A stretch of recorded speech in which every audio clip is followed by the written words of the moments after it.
ರಾಮೇಶ್ವರಂ ಸ್ಫೋಟ ಘಟನೆ ಇಡೀ ಬೆಂಗಳೂರನ್ನು ತಲ್ಲಣಗೊಂಡಿರ್ತಕ್ಕಂಥ ಒಂದು ಘಟನೆ. ಮತ್ತು ಇಡೀ ದೇಶದ ಜನ ಕೂಡ ಕರ್ನಾಟಕದಲ್ಲೂ ಅದು ಕಾಂಗ್ರೆಸ್ ಸರ್ಕಾರದ ಅವಧಿಯಲ್ಲಿ ಪದೇ ಪದೇ ಈ ಥರದ ಘಟನೆಗಳು ನಡೆಯುವಂಥದ್ದನ್ನು ಬೆಚ್ಚಿ ಬೀಳುವಂಥ ಸಂಗತಿಯನ್ನು ನಾವು ಬೆಂಗಳೂರಲ್ಲಿ ಕರ್ನಾಟಕ ರಾಜ್ಯದಲ್ಲಿ ನಾವು ನೋಡಿದ್ದೀರಿ. ಇವತ್ತು NI ತನಿಖಾ ತಂಡ ಇವರನ್ನು ಬಂಧಿಸಿ ಮುಂದೆ ಹಲವಾರು ಬ್ಲಾಸ್ಟ್ಗಳನ್ನು, ಹಲವಾರು ಭಯೋತ್ಪಾದನಾ ಘಟನೆಗಳನ್ನು ತಡೆಯುವಂಥದ್ರಲ್ಲಿ NIA ಒಂದು ಮಹತ್ವವಾದಂಥ ಸಾಧನೆಯನ್ನು ಮಾಡಿದೆ ಕರ್ನಾಟಕ ರಾಜ್ಯದ ಪರವಾಗಿ. ಯಾಕೆಂದರೆ ಭಯಭೀತರಾಗಿದ್ದಂಥ ಕರ್ನಾಟಕ ರಾಜ್ಯದ ಜನ ಈ ಒಂದು ಬಂಧನದಿಂದ ನೆಮ್ಮದಿಯ ನಿಟ್ಟುಸಿರನ್ನು ಬಿಡುವಂಥದ್ದಕ್ಕೆ ಸಾಧ್ಯ ಆಗಿದೆ. ಅದಕ್ಕೆ ಕರ್ನಾಟಕದ ಜನತೆ ಪರವಾಗಿ NI ತಂಡಕ್ಕೆ ನಾನು ಅಭಿನಂದನೆಯನ್ನು ಸಲ್ಲಿಸ್ತಾ ಇದ್ದೀನಿ. ಈ ಘಟನೆ ಕಾಂಗ್ರೆಸ್ಸಿನ ಹಲವು ನಾಯಕರು ಘಟನೆ ಆದಂಥ ಸ್ಥಳಕ್ಕೆ ಹೋದಂಥ DK ಶಿವಕುಮಾರ್ ಅವರು ಈ ಘಟನೆಯನ್ನು ತಿರ್ಚುವಂಥ ಪ್ರಯತ್ನವನ್ನು ಪ್ರಾರಂಭದಲ್ಲೇ ಮಾಡಿದರು. ಅವ್ರಿಗೆ ಅಲ್ಪಸಂಖ್ಯಾತರ ಮೇಲೆ ಏನಾದರೂ ಬಂದರೆ ನಮಗೆ ವೋಟ್ ಬ್ಯಾಂಕ್ ಖಾಲಿ ಆಗ್ತೈತೆ, ಯಾವುದೇ ಕಾರಣಕ್ಕೂ ಅಲ್ಪಸಂಖ್ಯಾತರಿಗೆ ನೋವಾಗಬಾರ್ದು, ಆ ಮನಸ್ಥಿತಿಯನ್ನು ಹೊಂದಿರತಕ್ಕಂಥ ಕಾಂಗ್ರೆಸ್ ಅವರು ಪ್ರಾರಂಭದಲ್ಲೇ ಇದಕ್ಕೆ ಡೈವರ್ಷನ್ ಕೊಡುವಂಥ ಒಂದು ಕೆಲಸವನ್ನು ಮಾಡಿದ್ರು. ಅಂದರೆ ಡೈವರ್ಷನ್ ಅಂದರೆ ಪೊಲೀಸರಿಗೂ ಕೂಡ, ಜನಗಳಿಗಲ್ಲ, ಜನಗಳಿಗೆ ಮೊದಲೇ ಕೊಟ್ಟರು ಅವರು, ಆದರೆ ಪೊಲೀಸರಿಗೂ ಕೂಡ ನೀವು ತನಿಖೆ ಹೆಂಗಿರಬೇಕು ಅಂತ ಸರ್ಕಾರ ನಡೆಸುವಂಥ ಮಂತ್ರಿಗಳು, ಅಧಿಕಾರಿಗಳು ಈ ಥರದ ಒಂದು ಡೈವರ್ಷನ್ ಕೊಟ್ಟರೆ ಅಧಿಕಾರಿಗಳು ಯಾವ ದಿಕ್ಕಿನಲ್ಲಿ ತನಿಖೆ ಮಾಡಬೇಕು? ಒಬ್ಬ ಮಂತ್ರಿ ಹೇಳಿದ ಮೇಲೆ ಆ ದಿಕ್ಕಿನಲ್ಲೇ ತನಿಖೆಯನ್ನು ಮಾಡಬೇಕು. DK ಶಿವಕುಮಾರ್ ಅವರು ಹೇಳಿದರು, ಇದು ಹೋಟ್ಲುಗಳ ಗಲಾಟೆ, ಹೋಟ್ಲುಗಳ ಮಧ್ಯೆ ಒಡಕಿನಿಂದ ಬಾಂಬನ್ನು ಬ್ಲಾಸ್ಟ್ ಮಾಡಿದ್ದಾರೆ, ಅದು ಸಣ್ಣ ಪ್ರಮಾಣದಲ್ಲಿ ಏನೋ ಮಾಡಿದ್ದಾರೆ, ವ್ಯಾಪಾರದ ಒಂದು ವ್ಯಾಜ್ಯ. ಅಂದರೆ ಪೊಲೀಸರು ಯಾರು? DK ಶಿವಕುಮಾರ್ ಅವರು, ಬೆಂಗಳೂರಿನ ಇನ್ಚಾರ್ಜ್ ಮಿನಿಸ್ಟ್ರು. ಹೇಳಿದ ಮೇಲೆ ಪೊಲೀಸರು ಅದೇ ಜಾಡಲ್ಲಿ ತನಿಖೆ ಮಾಡಬೇಕು. ಅಂದರೆ ಕಾಂಗ್ರೆಸ್ ಅವರು ಪದೇ ಪದೇ ಈ ಕುಕ್ಕರ್ ಬ್ಲಾಸ್ಟ್ ಆದಾಗೂ ಕೂಡ, ಮಂಗಳೂರಲ್ಲಿ ಕುಕ್ಕರ್ ಬ್ಲಾಸ್ಟ್ ಆದಾಗೂ ಕೂಡ ಇಮಿಡಿಯೇಟಾಗಿ ಅಲ್ಲಿ ಎಂಟ್ರಿ DK ಶಿವಕುಮಾರ್ ಅವರು ನಮ್ಮ ಬ್ರದರ್ಸ್ ಅಂದ್ಬಿಟ್ಟು. ಎಲ್ಲೇ ಈ ಥರದ ಘಟನೆ ನಡೆದರೂ ಕೂಡ ಸರ್ಕಾರ ಅದನ್ನು ಮುಚ್ಚಾಕುವಂಥ ಪ್ರಯತ್ನವನ್ನು ಮಾಡಿದೆ, ಮಾಡ್ತಾನೂ ಇದೆ. ಮತ್ತು ಅಲ್ಲಿ ಹೋದಂಥ ಮಂತ್ರಿಗಳು ಕೂಡ, ಕೆಲವು ಮಂತ್ರಿಗಳು ಹೋದಂಥವರು ಕೂಡ ಇದನ್ನು ಡೈವರ್ಟ್ ಮಾಡೋ ಪ್ರಯತ್ನವನ್ನು ಮಾಡಿದ್ರು. ಆದರೆ ರಾಜ್ಯ ಸರ್ಕಾರ ಏನು ತನಿಖೆಗೆ ವಹಿಸಿತ್ತು, ಅವರಿಗೆ ಜಾಡ್ ಕೊಟ್ಟಿದ್ದರಿಂದ ಅವರು ಜಾಡನ್ನು ಹಿಡಿಯೋಕ್ಕಾಗಿಲ್ಲ. ರಾಜ್ಯ ಸರ್ಕಾರ ಒಂದು ಡೈರೆಕ್ಷನ್ ಕೊಟ್ಬಿಡ್ತು, ಆ ಡೈರೆಕ್ಷನಲ್ಲೇ ಹೋದರು ಅವರು. ಅವ್ರಿಗೆ ಏನೂ ಸಿಗಲಿಲ್ಲ ಮಾಹಿತಿ. ಯಾವಾಗ NIA ಎಂಟ್ರಿ ಆಯಿತು, ಆಗ ಇದರ ನಿಜ ಸ್ಥಿತಿ ಬಯಲಾಗುವಂಥದ್ದು ಒಂದು ವಾರದಲ್ಲೇ ಗೊತ್ತಾಗ್ಬಿಡ್ತು. ಯಾರ್ಯಾರಿದ್ದಾರೆ, ಭಯೋತ್ಪಾದಕ ಕೃತ್ಯ ಏನೇನು ಸಂಚು ಮಾಡಿದ್ದಾರೆ ಅನ್ನೋದು ಕ್ಲೀನಾಗಿ ಗೊತ್ತಾಗಿದೆ. ಇವತ್ತು ಅವರು ದೊರಕಿರೋ ಅಂಥದ್ದು ಕೂಡ ಸೇಫ್ ಜಾಗದಲ್ಲೇ. ಇವರ ಸಹೋದರಿ, ಕಾಂಗ್ರೆಸ್ಸಿನ ಸಹೋದರಿ, ಆತ್ಮೀಯ ಸಹೋದರಿ ಮಮತಾ ಬ್ಯಾನರ್ಜಿಯವರ ಒಂದು ರಾಜ್ಯದಲ್ಲಿ ಅವರು ಸಿಕ್ಕಿರೋ ಅಂಥದ್ದು. ಬ್ರದರ್ಗಳೆಲ್ಲ ಸಿಸ್ಟರ್ಗಳ ಹತ್ರ ಸಿಕ್ಕಿ, ಹಾಂ, ಇಲ್ಲಿ ಬ್ರದರ್ಸ್ ಆಯಿತು, ಅಲ್ಲಿ ಸಿಸ್ಟರ್ ಹತ್ರ ಸಿಕ್ಕಿದ್ದಾರೆ. ಈಗಾಗಲೇ ನಮ್ಮ ಆಲ್ ಇಂಡಿಯಾ ಪಾರ್ಟಿನೂ ಕೂಡ ಇದ್ರ ಬಗ್ಗೆ ಕಳವಳವನ್ನು ವ್ಯಕ್ತ ಮಾಡಿದೆ. ಅಂದರೆ ಎಲ್ಲೇ ಘಟನೆ ಆದರೂ ಕೂಡ ಅವರು ಸೇಫ್ ಯಾವ ರಾಜ್ಯ ಅಂತ ಹುಡುಕ್ತಾರೆ ನೋಡಿ. ಅವರು ನಮ್ಮ ದೇಶದಲ್ಲಿ ಬೇರೆ ಬೇರೆ ರಾಜ್ಯ ಇದೆ, ಹೋಗ್ಬೋದಾಯ್ತು, ಅವರು ರಾಜಸ್ಥಾನಕ್ಕೆ ಹೋಗ್ಬೋದಾಯಿತು, ಗುಜರಾತ್ಗೆ ಹೋಗ್ಬೋದಾಯಿತು, ಮಧ್ಯಪ್ರದೇಶಕ್ಕೆ ಹೋಗ್ಬೋದಾಯಿತು, ಹೋಗಿಲ್ಲ. ಅವ್ರಿಗೆ ತೊಂದರೆ ಆಗಲ್ಲ ಅಂಥೇಳಿ ಅಲ್ಲಿ ಹೋಗಿ ಹೋಟ್ಲಲ್ಲಿ ಆರಾಮ್ಸೆ 4-5 ದಿನ ಆರಾಮ್ಸೆ ರೂಮ್ ಮಾಡ್ಕೊಂಡು ಆರಾಮ್ಸೆ ಇದ್ದಾರೆ. ಯಾವಾಗ NIA ತಂಡ ಅದರ ಕಡೆ ಗಮನ ಕೊಡ್ತೋ ಅವಾಗ ಆ ಸರ್ಕಾರ ಅವ್ರ ಜೊತೆ ಬಂದಿರೋವಂಥದ್ದು.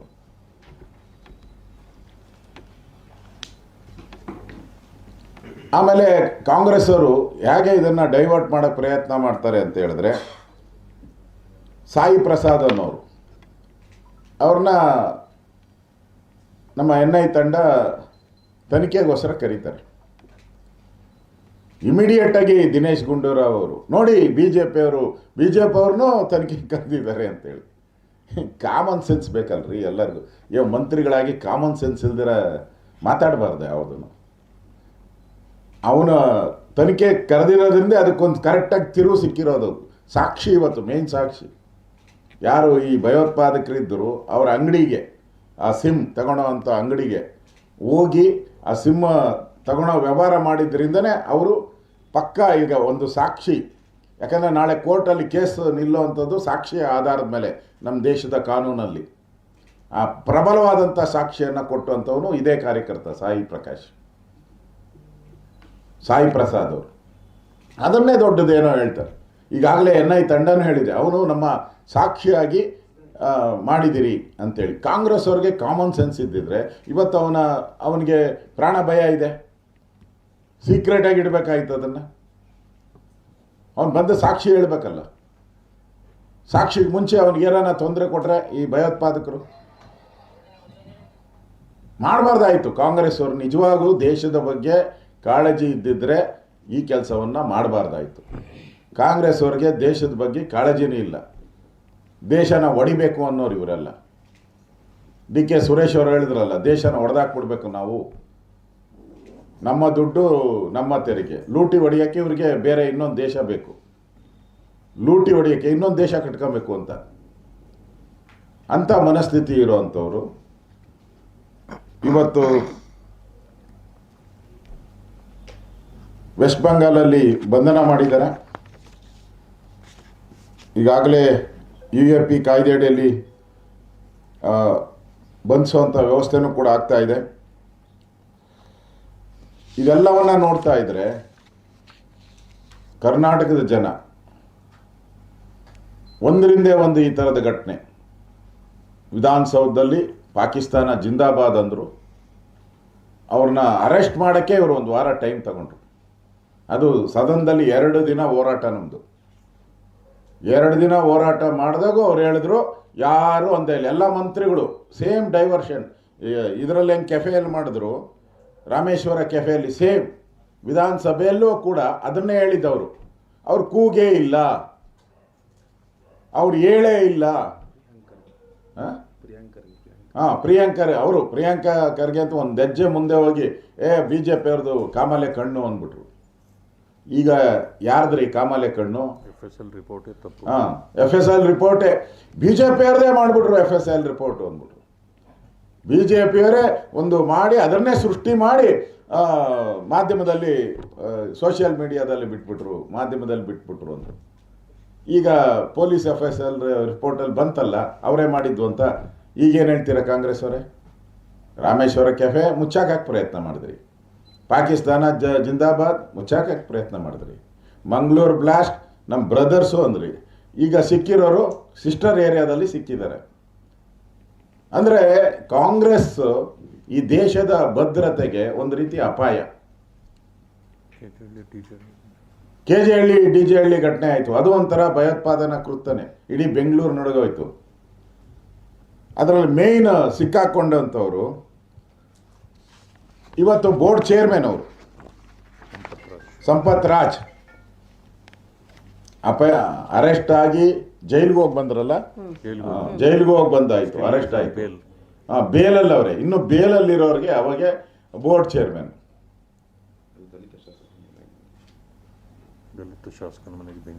ದಲಿತ ಶಾಸಕರ ಮನೆಗೆ ಬೆಂಕಿ, ಅಖಂಡ ಶ್ರೀನಿವಾಸ್ ಮನೆಗೆ ಬೆಂಕಿ, ಧ್ವಂಸ, ಇಡೀ ಏರಿಯಾ ಅಂದರೆ ಪೊಲೀಸ್ ಸ್ಟೇಷನ್ಗೆ ನುಗ್ಗಿರುವಂಥದ್ದು, ರಸ್ತೆ ಬೀದಿಗಳಲ್ಲಿ ಗೂಂಡಾಗಿರಿ, ಇಡೀ ಒಂದು ವಾರ ನಡುಗೋಗಿತ್ತು ಬೆಂಗಳೂರು.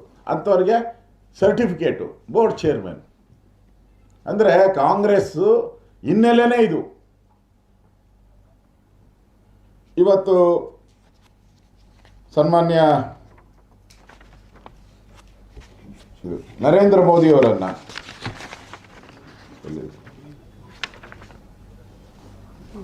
ನರೇಂದ್ರ ಮೋದಿ ಅವ್ರನ್ನ ಇದೊಂದಿದೆ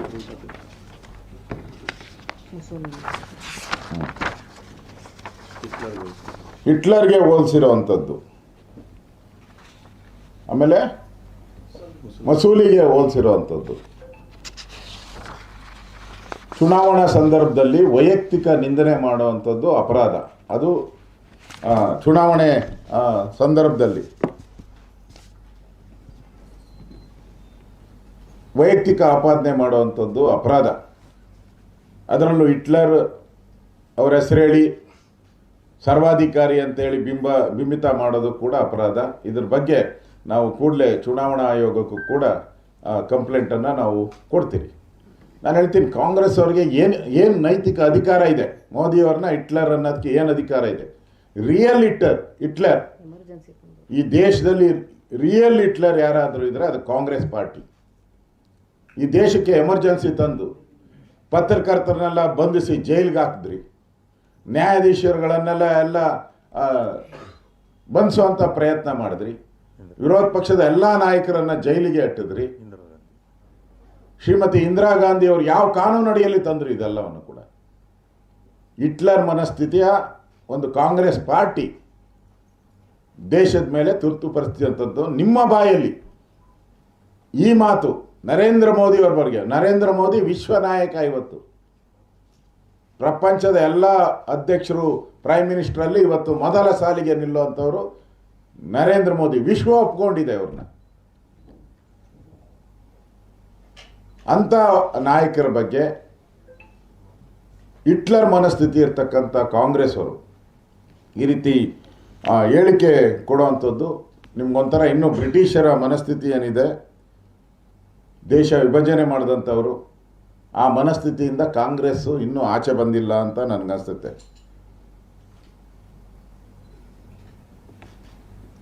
ಈ ವಿಚಾರವಾಗಿ ನಾವು ಈಗಾಗಲೇ ಹೇಳಿದ್ದೀನಿ, ಕಂಪ್ಲೇಂಟನ್ನು ನಾವು ಕೊಡ್ತಾ ಇದ್ದೀರಿ.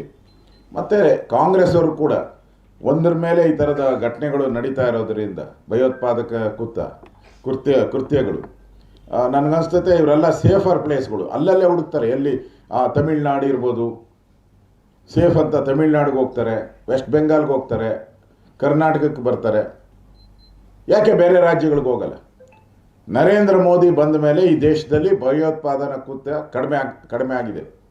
90% ಕಡಿಮೆ ಆಗಿದೆ. ಹಿಂದೆ ಕಾಂಗ್ರೆಸ್ ಅವರಿದ್ದಾಗ ದಿನ ಬಾಂಬ್ ಬ್ಲಾಸ್ಟ್, ದಿನ AK-47 ರೈಫಲ್ಗಳು ಗುಡುಕ್ತಾ ಇದ್ವು. ಈಗೆಲ್ಲ ಅದೆಲ್ಲ ಬಂದ್ ಮಾಡಿದ್ದಾರೆ ನರೇಂದ್ರ ಮೋದಿಯವರು. ಆ ದೃಷ್ಟಿಯಿಂದ ದೇಶದ ಭದ್ರತೆ, ಒಬ್ಬ ಕಾವಲುಗಾರ ಅಂತ ಹೇಳಿದ್ರೆ ಅದು ರಿಯಲ್ ಹೀರೋ ಅದು ನರೇಂದ್ರ ಮೋದಿಯವರು. ಅವರನ್ನು ನೀವು ಡಿಕ್ಟೇಟರ್ ಅನ್ನೋದನ್ನ ನಾನು ಖಂಡಿಸ್ತೀನಿ.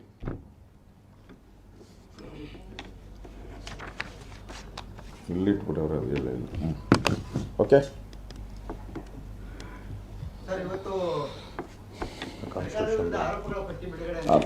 ಆಮೇಲೆ ಸಂವಿಧಾನದ ಬಗ್ಗೆ ಕಾಂಗ್ರೆಸ್ ಅವರು ಇಲ್ಲ ಸಲ್ಲದ ಅಪಚಾರಗಳನ್ನು ಮಾಡ್ತಾ ಇದ್ದಾರೆ. ಪ್ರಧಾನಿ ನರೇಂದ್ರ ಮೋದಿ ಅವರು ಹೇಳಿದ್ದಾರೆ ಸಂವಿಧಾನದ ಬಗ್ಗೆ. ಇವತ್ತು ಸಂವಿಧಾನವನ್ನು ಯಾರೂ ಕೂಡ ಬದಲು ಮಾಡೋಕ್ಕೆ ಸಾಧ್ಯನೇ ಇಲ್ಲ. ಅಂಬೇಡ್ಕರ್ ಬಂದರು. ಆ ಹೇಳಿಕೆಯನ್ನು ಪ್ರಧಾನಿ ನರೇಂದ್ರ ಮೋದಿಯವರು ಕೊಟ್ಟಿದ್ದಾರೆ.